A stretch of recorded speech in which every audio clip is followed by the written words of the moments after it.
Hey everybody, it's Rob from Flailthroughs. This is Gundam Battle Operation 2, and this is a guest video from Maelstrom, who is in the Gabthley.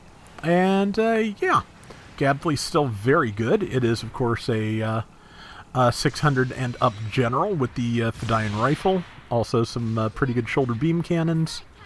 Some okayish Vulcans, and because it has the rifle, it has both a beam saber and a beam spear for multi-melee work. Like that. And that Ashimar somehow managed to roll out from under the spear, but that didn't really help it for long.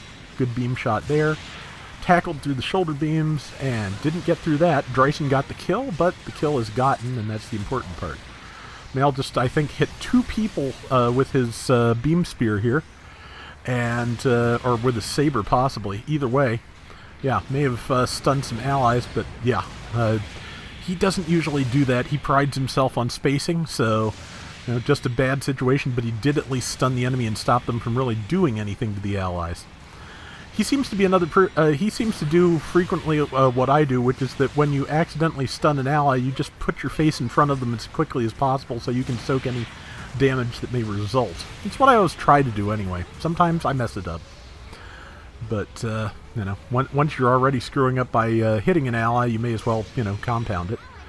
Shot, I think, landed a little shallow and burned a hole in the pavement, but didn't make the kill. Let's see. Yeah, that is an elusive mobile suit over there. And I see the Dryson is on its tail, too, from the tri-blades that just came by.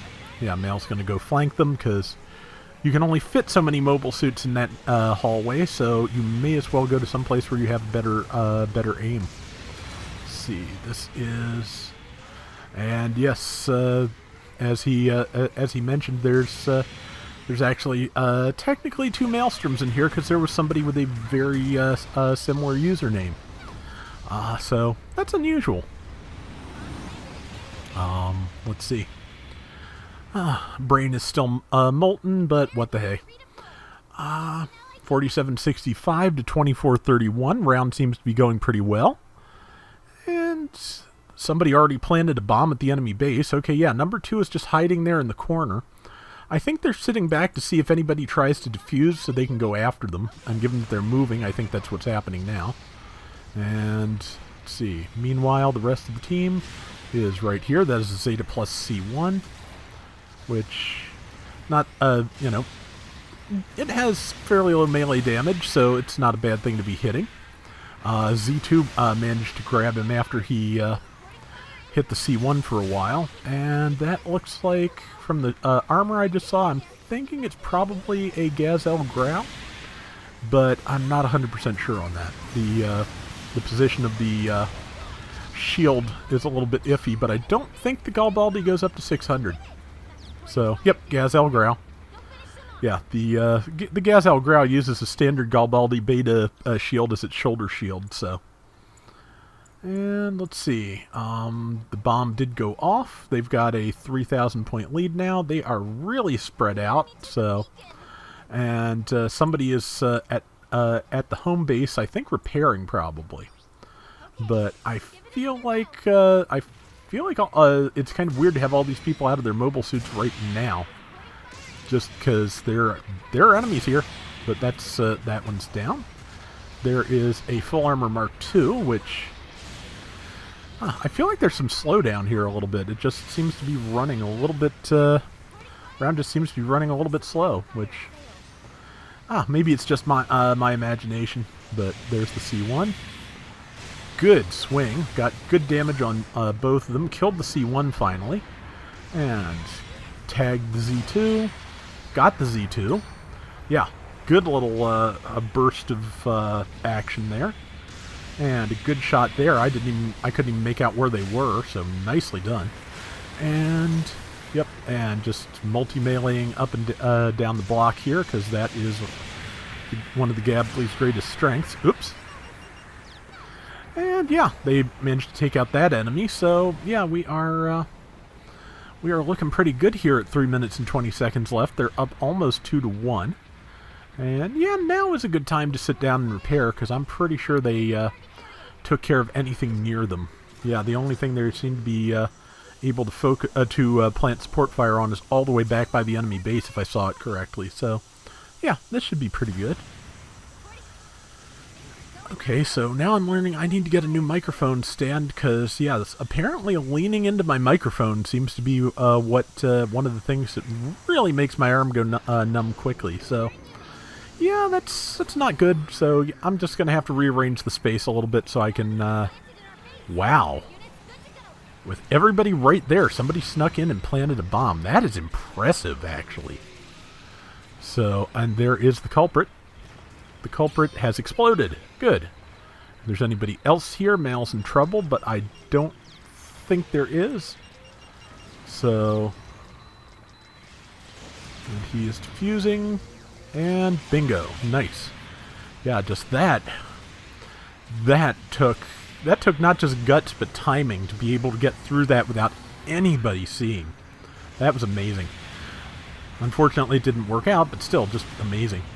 And now, again, like I was talking about in the round from Spidey Wing I ran recently, that this is the enemy team's kind of in a bad position because they have to push, they have to be where Maelstrom's team is, but Maelstrom's team can just respawn right on top of them if need be. And I swear those shots just those swings just didn't exist. I swear those should have hit. That was weird. But yeah, just, yeah, so the enemy are, you know, it's going to be very hard not to get spawn staggered in a situation like this, just because, yeah, the Maelstrom's team can respawn right on top of you and you have to walk. And they don't seem to have taken any checkpoints along the way, so they're going to have to walk from their own base. This is a recipe for disaster. And as you can see from the scores, it has pretty much been one. But Gabthley play is going pretty well here. And yeah, I like the rifle because unlike the prototype version, you can fire it while moving, and you can charge it while moving, and it can fire fast enough that you can generally get off a couple of uncharged shots and stun somebody if you need to. But, okay, good shot on that Ashamar, which is... I'm amazed it didn't fall to the ground after all that. But, okay, there's... Wow. This is just getting a little bit laggy and weird here. But, just everybody is fighting in a tiny little space. And this is going to be a problem because the support fire is centered on them. Well, it might not be a problem because now Mail's not here more to get hit, so, you know, any enemies to get hit are a bonus. But C1 immediately went under the bridge, which is pretty much what you have to do when there's support fires right there. You can still get hit by the splash, but it's usually not as bad. So, but yeah, that was a good round. And yeah, between them, the two Maelstroms swept the board. Our Maelstrom did 98,000 damage and had top diversion at 32k. And the other Maelstrom took top score at 5,100. So, very nice. The video cuts out before we see the final kill count, but good numbers all the same. And that is going to do it for today's Gundam Battle Operation 2. We'll be back soon with more. Till next time, everybody take care and have fun. Later! I have no idea what I should say here. Probably words.